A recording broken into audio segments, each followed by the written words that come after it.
இன்னைக்கு நம்ம பாரத பிரதமர் அவர்கள் அங்கே டெல்லியில் ஒரு புதிய ப்ரோக்ராம் லான்ச் பண்ணியிருக்கிறாங்க. அதுக்கு பேர் கதி சக்தி, ஆனரபிள் பிரைம் மினிஸ்டர்ஸ் கதி சக்தி, பாரத பிரதமரின் கதி சக்தி திட்டம். ஸோ இதோட நோக்கம் என்னன்னா, நம்ம நாட்டில் வேரியஸ் டிபார்ட்மெண்ட்ஸ் மூலமாக வேரியஸ் மினிஸ்ட்ரிஸ் மூலமாக நம்ம நிறைய கனெக்டிவிட்டி ப்ராஜெக்ட்ஸ் எடுக்கிறோம். உதாரணமாக மினிஸ்ட்ரி ஆஃப் ரயில்வேஸ் மூலமாக நம்ம ரயில்வே லைன்ஸ் போடுறோம், அதுக்கு டபுளிங் பண்ணிகிட்ருக்கோம். அப்புறம் மினிஸ்ட்ரி ஆஃப் ரோட் டிரான்ஸ்போர்ட் மூலமாக நிறைய ரோட்ஸ் டெவலப் பண்ணிகிட்ருக்கோம். அதுவும் 2 லேன் இருந்தால் 4 லேன் பண்ணிகிட்ருக்கோம், 4 லேன் இருந்தால் 6 லேன் பண்ணிகிட்ருக்கோம். அப்புறம் ministry of port shipping and waterways மூலமாக இப்போ இருக்கிற போர்ட் நமக்கு 12 போர்ட்ஸ் இருக்கிறாங்க, மேஜர் போர்ட்ஸ் இருக்கிறாங்க. அந்த 12 மேஜர் போர்ட்ஸில் நம்ம புதிய டெர்மினல்ஸ் எல்லாம் டெவலப் பண்ணிகிட்ருக்கோம். அந்த புதிய டெர்மினலில் பல்க் கார்கோ இருக்கலாம், அப்புறம் இந்த பெட்ரோலியம் ப்ராடக்ட்ஸ் லிக்விட் கார்கோ இருக்கலாம், கண்டெய்னர்ஸ் இருக்கலாம், அதே மாதிரி டெவலப் பண்ணிகிட்ருக்கோம். அப்புறம் பாக்கி மினிஸ்ட்ரிஸ் அவங்க இந்த கனெக்டிவிட்டி அவங்க டெவலப் பண்ணல கூட அவங்களுக்கு இந்த கனெக்டிவிட்டியோட ரிக்குவயர்மெண்ட்ஸ் இருக்குது. இப்போ உதாரணமாக நம்ம பார்த்தா டெக்ஸ்டைல் மினிஸ்ட்ரி மூலமாக அவங்க டெக்ஸ்டைல் பார்க்ஸ் டெவலப் பண்ணுறாங்க. அப்புறம் இந்த ministry of electronics and information technology, நம்ம மீட்டி சொல்லுவோம், அந்த ministry of electronics and information technology மூலமாக அவங்க எலக்ட்ரானிக் பார்க்ஸ் டெவலப் பண்ணுறாங்க, ஐடி பார்க்ஸ் டெவலப் பண்ணுறாங்க. ஸோ இந்த மினிஸ்ட்ரிஸ் இந்த ப்ராஜெக்ட்ஸ் எல்லாம் எடுக்கும்போது அவங்களுக்கு அதுக்கு கனெக்டிவிட்டி தேவைப்படுகிறது. உதாரணமாக அவங்க ஒரு டெக்ஸ்டைல் பார்க் உருவாக்குறாங்கன்னா அந்த டெக்ஸ்டைல் பார்க்குக்கு ரா மெட்டீரியல்ஸ் வரணும். அப்புறம் அங்கே உற்பத்தி ஆகிருக்கிற பொருட்கள் எல்லாம் அது எக்ஸ்போர்ட்கியோ இல்லைன்னா டொமெஸ்டிக் மார்க்கெட்டுக்கு போகணும். அப்போ அவங்களுக்கு ரயில் கனெக்டிவிட்டி, ரோட் கனெக்டிவிட்டி தேவைப்படுகிறது. இதையெல்லாம் பண்ணுறதுக்கு மினிஸ்ட்ரிஸ் வேறு. அப்புறம் இதே மாதிரி நம்ம ஒரு ஐடி பார்க் டெவலப் பண்ணுறோன்னா அந்த ஐடி பார்க் டெவலப் பண்ணும்போது அவங்களுக்கு இந்த ரோடு ரயில் கனெக்டிவிட்டியாக தேவைப்படுறது. அதே மட்டும் இல்லாமல் அவங்களுக்கு கஸ்டம் டிபார்ட்மெண்ட் இந்த துறையோட ஹெல்ப்பும் தேவைப்படுறது. ஸோ இன்றைக்கி இந்த ஆனரபிள் பிரைம் மினிஸ்டர்ஸ் கதி சக்தி ப்ரோக்ராமில் ஒரு காமன் போர்ட்டல் டெவலப் பண்ணுறோம். இப்போ எங்கள் மினிஸ்ட்ரியில் கூட மினிஸ்ட்ரி ஆஃப் போர்ட் ஷிப்பிங் வாட்டர்வேஸில் கூட அவங்க எல்லா டீட்டெயில்ஸ் எங்ககிட்ட வாங்கியிருக்காங்க. இதில் நீங்கள் என்ன கனெக்டிவிட்டி ப்ராஜெக்ட்ஸ் நீங்கள் இம்ப்ளிமெண்ட் பண்ணியிருக்கீங்க இது வரைக்கும், இப்போ என்ன அண்டர் இம்ப்ளிமெண்டேஷன் இருக்குது, இந்த 2 டீட்டெயில்ஸ் நாங்கள் ஏற்கனவே நேற்றுக்கு கொடுத்துட்டோம். இன்னும் நெக்ஸ்ட் 5 இயர்ஸில் என்ன பண்ண போகிறீங்க, அடுத்த 5 வருஷத்தில் என்ன பண்ண போகிறீங்க, அந்த டீட்டெயில்ஸ் எங்களுக்கு நெக்ஸ்ட் 15 டேஸில் கொடுங்க. அப்புறம் இந்த சென்ட்ரலைஸ்ட் போர்ட்டலில் அப்லோட் பண்ணுறோம் அப்படி சொல்லியிருக்கிறாங்க. ஸோ உதாரணமாக இப்போ நம்ம சென்னை போர்ட் பொறுத்தவரையும் நம்ம என்ன சொல்வோம், நம்ம இதே மாதிரி ஒரு எலிவேட்டட் காரிடோர் நாங்கள் டெவலப் பண்ண வேண்டியிருக்கு. அப்போ இந்த எலிவேட்டட் காரிடோரில் சென்னை போர்ட் மட்டும் இல்லை, இதில் இன்னும் நிறைய துறையோட கான்டாக்ட் இதில் இருக்கிறது. ஸோ அப்படி இருக்கும்போது இந்த எல்லா துறைக்கு இது தெரியும். சரி, இது மாதிரி ஒரு ப்ரொஜெக்ட் பண்ணுறாங்க.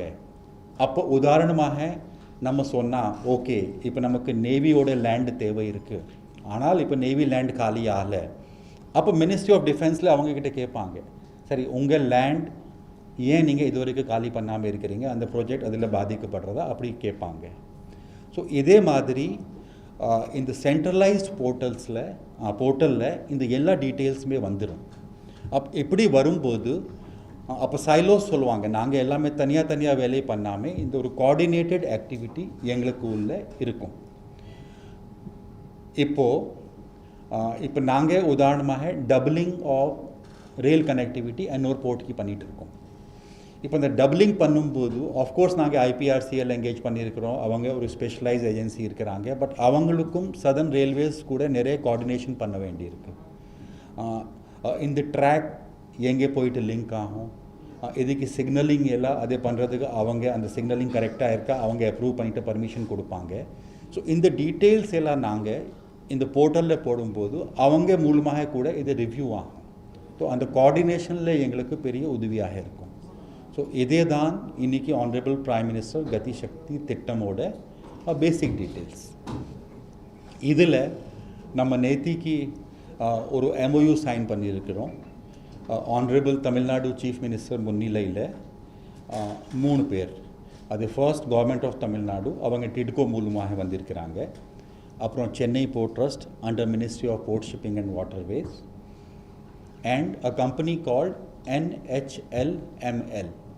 This is a company of NHAI.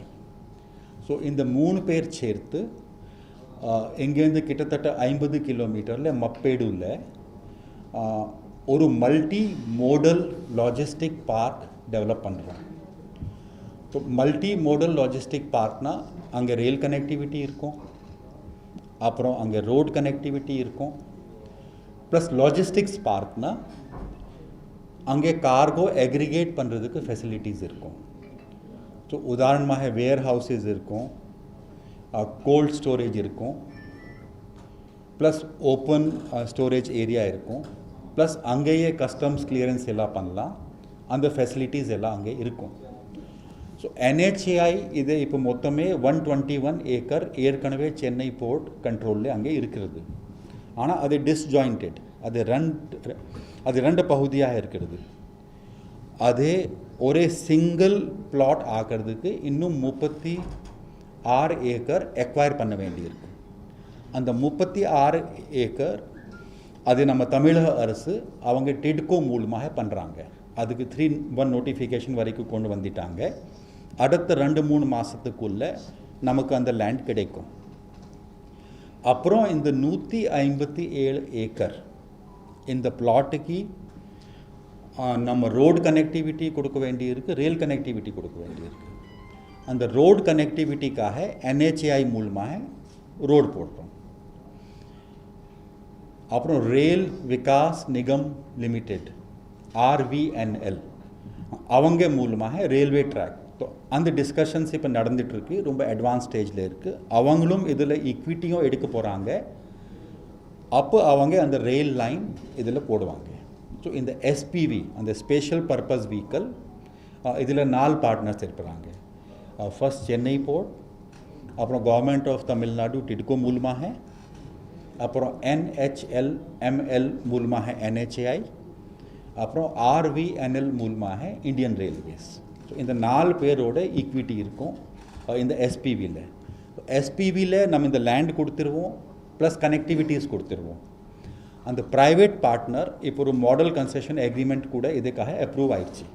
அந்த மாடல் கன்செஷன் அக்ரிமெண்ட் ஒரு PPP அந்த பிட்ஸ் இன்வைட் பண்ணிவிட்டு ஒரு ப்ரைவேட் பார்ட்டி இதுக்கு இன்வைட் பண்ணுறோம், அவர் கூட அக்ரிமெண்ட் போட போகிறோம். அந்த ப்ரைவேட் பார்ட்டி உள்ளே இருக்கிற எல்லா டெவலப்மெண்ட்ஸ் பண்ணுவாங்க.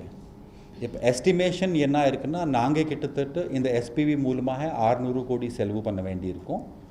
அந்த ப்ரைவேட் பார்ட்டிக்கு உள்ளே இருக்கிற இன்ஃப்ராஸ்ட்ரக்சர் டெவலப் பண்ணுறதுக்கு கிட்டத்தட்ட சேம் அமௌண்ட் செலவு ஆகும், 600 கோடி செலவு ஆகும். இப்போ இந்த MMLP டெவலப் ஆயிடுச்சுன்னா அதே இந்த ஏரியாக்கு இப்போ நம்ம எல்லோரும் சொல்கிறோம் லாஜிஸ்டிக்ஸ் காஸ்ட் ஜாஸ்தி இருக்குது. இப்போ சின்ன அவங்க இருக்கிறாங்க. ஸோ அவங்க அந்த ரோடு மூலமாக அங்கே கொண்டு வரலாம், ரயில் மூலமாக கொண்டு வரலாம், அங்கே அக்ரிகேஷன் பண்ணிவிட்டு அப்புறம் ரயில் மூலமாக ரோடு மூலமாக இங்கே இருக்கிற 3 போர்ட் நம்ம இருக்கிறோம், சென்னை போர்ட், எண்ணூர் போர்ட், அப்புறம் காட்டுப்பள்ளி போர்ட் இருக்கிறோம். இந்த 3 போர்ட்டுக்கு அவங்க பொருள் கொண்டு போகலாம். அதே மாதிரி இம்போர்ட் வந்தால் அங்கேருந்து இங்கே கொண்டு போயிட்டு ப்ரொசீஜர்ஸ் எல்லாம் ஃபினிஷ் பண்ணிவிட்டு கூட அந்த தகுந்த அந்த டார்கெட்டுக்கு டெஸ்டினேஷனுக்கு அந்த கார்கோ போகலாம். So this entire thing is linking together. So if any questions are there, kindly ask. Sir, in the திட்டம் கத்தி இது வந்து இப்போ ஒரு எலாபரேட்டாக கேட்குறோம். ஒரு கவர்மெண்ட் ஆஃப் இந்தியா, அது கீழே மினிஸ்ட்ரிஸ், அது கீழே டிபார்ட்மெண்ட்ஸ், இது எல்லாம் ஆல்ரெடி இருக்கு. இதுக்கு இடையில அவங்கவுங்க ப்ராஜெக்ட்ஸ் பண்ணுறது அது சப்போஸ்